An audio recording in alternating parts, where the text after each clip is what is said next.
आइए सुनते हैं हलचट की एक पौराणिक कहानी। एक नगर में दो स्त्रियां रहती थी। दोनों एक ही परिवार की थी और रिश्ते में देवरानी जेठानी लगती थी। देवरानी का नाम सलोनी था, जो बड़ी ही नेक, सदाचारिणी और दयालु थी। जेठानी का नाम तारा था। वो स्वभाव से बहुत ही दुष्ट थी। एक बार उन दोनों ने हलचट का व्रत किया। विधिवत पूजन इत्यादि के बाद शाम को दोनों भोजन के लिए थालियां परोसकर ठंडी होने के लिए रखकर बाहर जा बैठी।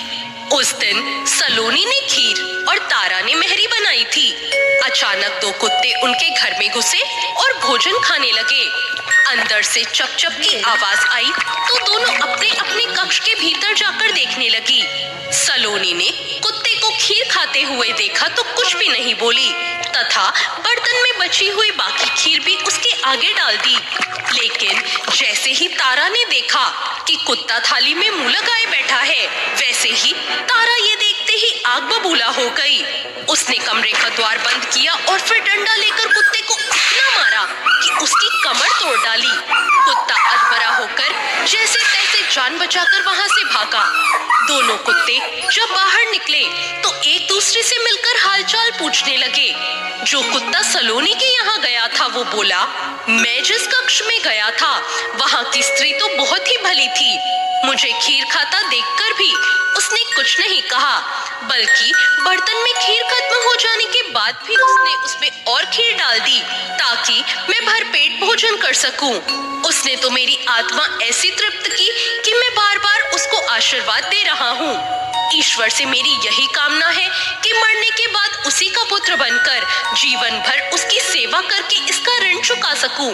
जिस प्रकार उसने मेरी आत्मा को तृप्त किया है, उसी प्रकार मैं उसकी आत्मा को तृप्त और प्रसन्न करता रहूं। अब तुम बताओ तुम्हारे साथ क्या बीती?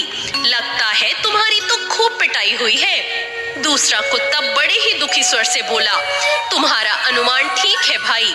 आज से पहले मेरी ऐसी दुर्गति कभी नहीं हुई थी। पहले तो थाली में मुंह मारते ही सारा जबड़ा हिल गया।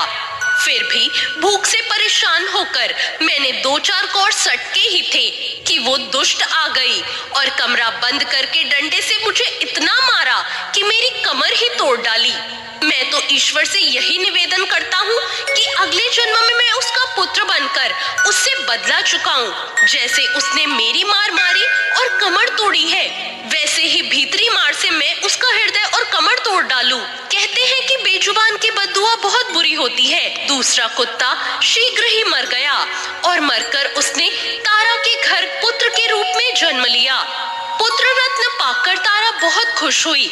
पुत्र को लेकर अपने अपने मन से बड़े बड़े मंसूबे बांध लिए। मगर दूसरे ही दिन जब उसके घर में हलषष्ठी का पूजन हो रहा था, उसका वो लड़का मर गया। तारा की तो जैसे दुनिया ही उजड़ गई। वह दहाड़े मारकर रोने लगी, मगर किया क्या जा सकता था। जैसे तैसे उसने अपने सीने पर सब्र का पत्थर रख लिया। फिर तो हर वर्ष उसके यहाँ लड़का होता और हलषष्ठी के दिन मर जाता। जब 3-4 बार ऐसा हुआ तो तारा को इस पर कुछ संदेह हुआ कि आखिर मेरा लड़का हलषष्ठी को ही क्यों मरता है। फिर एक रात सपने में उसे वही कुत्ता दिखाई दिया। उसने कहा, मैं बार बार तेरा पुत्र होकर मृत्यु को प्राप्त हो रहा हूँ।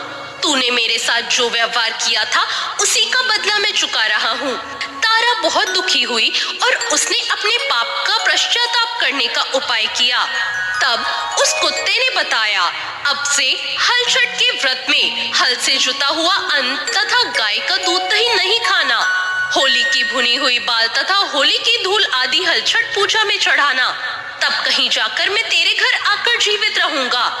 तारा ने वैसा ही किया और इस हलषष्ठी के व्रत के प्रभाव से उसकी संतान जीने लगी। तभी से संतान कामना और सुख सौभाग्य के लिए यह व्रत किया जाता है। तो ये थी आज की कहानी। आपको हलषष्ठी की कहानी कैसी लगी कमेंट करके जरूर बताएं। साथ ही मेरे चैनल भक्ति ज्ञान को सब्सक्राइब करना ना भूलें। धन्यवाद।